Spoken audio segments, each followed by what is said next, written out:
Olá, alunos, tudo bem com vocês? Hoje, na nossa aula de ciências, vamos falar sobre os seres vivos e a obtenção de alimentos, aí na página 52 do nosso livro de ciências.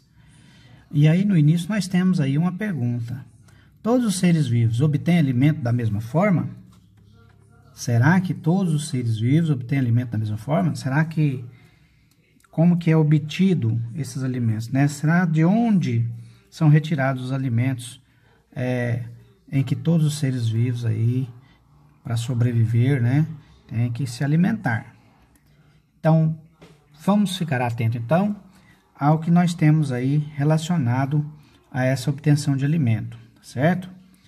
Então, vimos que todos os seres vivos precisam de alimento para sobreviver, e que as plantas obtêm seu alimento pela fotossíntese. Mas e os demais seres vivos? Como eles obtêm o seu alimento? Há duas formas de os seres vivos obterem alimento: produzindo esse alimento, como as plantas, ou se alimentando de outros seres vivos. Então, há duas formas para que a gente possa obter esse alimento: produzindo, né, fazendo a plantação aí, ou se alimentando de outros seres vivos. Dependendo da forma como obtém alimento, os seres vivos são classificados em produtores, consumidores ou decompositores. Vamos então aqui saber quais são os seres produtores de alimentos, né? As algas e as plantas dos ambientes aquáticos e terrestres produzem o próprio alimento por meio da fotossíntese, como nós já havíamos falado anteriormente. Por isso são chamadas de seres produtores. Então elas produzem seu próprio alimento. Já na página 53 aqui do nosso livro, pessoal, os seres consumidores são os animais. Os animais não produzem o próprio alimento, né? Os seres consumidores aqui, nesse caso, os animais não produzem seu próprio alimento. Para conseguir, então, a energia necessária para viver, eles precisam se alimentar de outros seres vivos ou de outras partes deles. Por isso, são chamados de consumidores. Então, consumidores, então, são aqueles que não produzem seu próprio alimento, tá? Há animais que se alimentam de plantas ou algas e animais que se alimentam de outros organismos. Aqui nós temos aqui alguns animais, né? Aqui nós podemos observar aqui na letra A, na letra B, essas imagens aqui. Esse animal que nós temos aqui, ele chega até 120 centímetros aí de comprimento, né? Ou seja, 1,20 m. Do outro lado aqui, nós temos outro animal aqui, que pode chegar aí até 1,10 m de comprimento, ou 110 centímetros, tá? Então, aqui nós podemos ver animais herbívoros, como o veado campeiro, na imagem A, e os carnívoros, como a garça azul grande, na imagem B, certo? Esses são seres consumidores. Seres decompositores. O que vem a ser esses seres decompositores? Algumas bactérias e fungos se alimentam de organismos mortos e restos de seres vivos, realizando o processo de decomposição. Portanto, eles são chamados de decompositores. Eles transformam a matéria orgânica em substâncias mais simples que ficam disponíveis no ambiente e podem ser aproveitadas pelos seres produtores. Então, aqui nós temos aqui, ó, a imagem aqui de um tronco em decomposição com fungos que são chamados de cogumelos, ó. Esses cogumelos aqui, eles são seres decompositores, né? Eles vão se aglomerando aí no tronco dessa árvore aí e se alimentando da decomposição, né? Fazendo a decomposição desse tronco aí, se alimentando dele. E aí chega a formar, então, esse tronco aí fica muito tempo na natureza e acaba apodrecendo, né? E aí os fungos vão se alimentando desses troncos aí, que está em decomposição, como vocês podem observar aí, então, nessa imagem.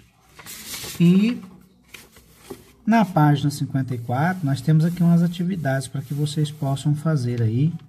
Leia com atenção para que vocês possam fazer essas atividades aí, tá? E aqui na página 55, nós vamos falar sobre cadeia alimentar, né? Nós estamos falando sobre de onde se obtém os alimentos, né? Para que a gente possa vamos dizer assim, sobreviver, os seres vivos possam sobreviver. E aí na página 55 nós temos aí, chamamos de cadeia alimentar. Vamos entender melhor o que é isso, o que vem a ser uma cadeia alimentar. Então nós temos uma pergunta: como os seres vivos interagem considerando a alimentação, né? Como que eles se relacionam aí, vamos dizer assim, em relação à alimentação? Uma das interações mais importantes entre os seres vivos aí são as relações alimentares. Todos os seres vivos se alimentam ou podem servir de alimento para outros seres vivos, certo? Por exemplo, as plantas podem servir de alimento para animais herbívoros. Muitos animais carnívoros, chamados predadores, para se alimentarem, caçam outros animais, que são chamados de presas. A cadeia alimentar é a representação de uma sequência de seres vivos em que um serve de alimento para o outro. Nela, os seres vivos são ligados por setas. Essas setas partem do organismo que serve de alimento para o que se alimenta. As cadeias alimentares sempre se iniciam com os produtores, como as plantas, pois são elas que produzem o próprio alimento, pela fotossíntese. Em seguida estão os consumidores, que se alimentam dos produtores. Estes são seguidos por outros consumidores. Os decompositores atuam sobre todos os seres vivos da cadeia.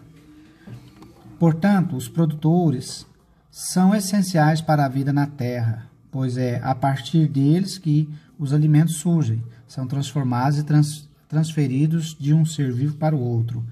E é a luz solar que fornece a energia para a maioria dos produtores produzirem o seu próprio alimento. Então, vamos dizer assim, que as plantas, né, que são seres vivos produtores de alimentos, né, eles são importantes para todas as outras seres vivos, né? Então, aqui nós temos aqui uma cadeia alimentar, certo? Observe essa cadeia alimentar e observe que nessa cadeia alimentar aqui nós temos setas indicando, né? Vamos dizer assim, o que serve de alimento para quem, né? Então, veja bem, aqui nós temos aqui o sol e a água, que é o alimento da plantação, né, das plantas aí, tá certo? E aí nós temos a planta, então, vai crescer e transformando aí em alimento, né, para os outros seres vivos. Por exemplo, ó, aqui nós temos uma planta onde nós temos aqui os frutos que vai servir de alimento para o pássaro, né? O pássaro vai servir de alimento para o gato do mato, né? E vai servir de alimento também, vocês podem observar aqui, que vai servir de alimento também para os seres aqui, vamos dizer assim, os seres aqui decompositores, certo? O gato do mato, ele pode servir de alimento para a onça pintada, certo? E por sua vez, a onça pintada vai servir de alimento para vamos dizer assim, para os seres decompositores, que são as algas, os fungos, né, as bactérias, que geralmente está no solo aí, né? Está no ambiente, está no ar, está na terra. Vai servir então.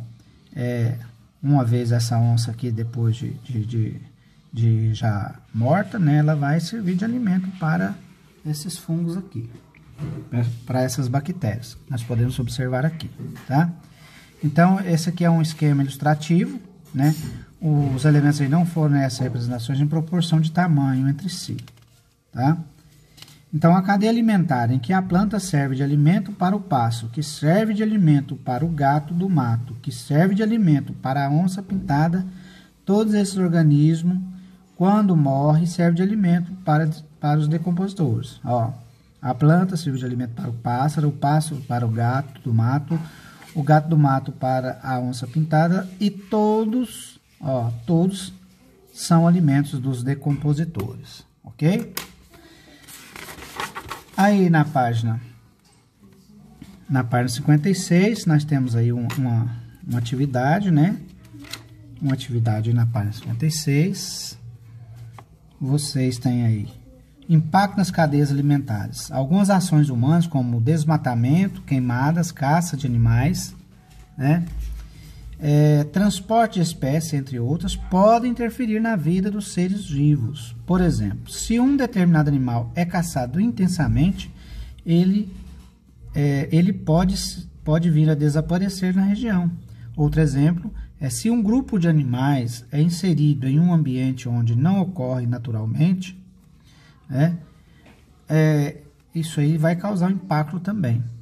É provável que eles não encontrem predadores naturais e com isso multipliquem-se rapidamente, aumentando muito a quantidade de indivíduos que vão se alimentar dos seres vivos da região. Esses dois exemplos interferem nas cadeias alimentares, aumentando ou diminuindo a chance de outro ser vivo encontrar alimento ou servir de alimento, causando um desequilíbrio aí nas cadeias alimentares, um impacto, tá certo? Então, aqui nós temos na página 56 também uma atividade, né, para que vocês possam fazer aí. Observe essa imagem para responder essas questões aí. Na página 57, vocês têm uma leitura para ser feita aí, né? Ler para se informar, vocês vão fazer a leitura desse texto que nós temos aí. E também resolver as atividades da página 57. E aqui na página 58, nós temos aí por dentro das cadeias alimentares, né? Por dentro das cadeias alimentares. Vamos verificar aqui que as espécies que previnem um mesmo ambiente estão ligadas entre si, como elos de uma grande corrente. O motivo que une as espécies é o alimento. Alguns indivíduos de determinadas espécies servem de alimento a outros, transferindo-lhes a matéria que forma seus corpos e a energia que acumulam para realizar as suas funções vitais. Matéria e energia passam de um elo a outro, dos produtores, ou melhor aqui dizendo, matéria e energia passam de um elo para outro da cadeia alimentar, dos produtores aos consumidores, dos consumidores e dos produtores e consumidores, e assim sucessivamente, né, aos decompositores. Parte da energia é consumida em cada elo pelas atividades que os seres vivos desenvolvem para sobreviver. Desse modo, aos últimos elos sobram parcelas cada vez menores de energia. Daí falarmos em fluxo de energia. No caso da matéria, falamos em ciclo da matéria, uma vez que não há perda ao longo do trajeto. Parte da energia que chega a um ser vivo é gasta em suas atividades de sobrevivência, no crescimento e na reprodução, por exemplo. Portanto, para o nível seguinte da cadeia alimentar, passará sempre menos energia do que entrou. É por isso que os carnívoros superiores, que ocupam posições terminais nas cadeias alimentares, estão sempre mais ameaçados de extinção do que os outros seres vivos.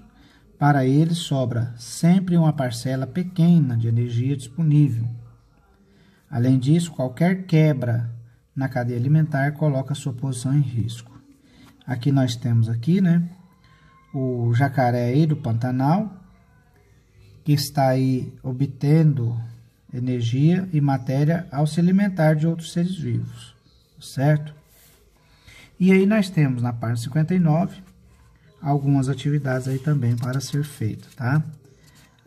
Vocês vão ler com atenção esse texto aqui da página 59 e fazer as atividades que nós temos aí nessa página. E qualquer dúvida, estarei por aqui. Até mais para vocês.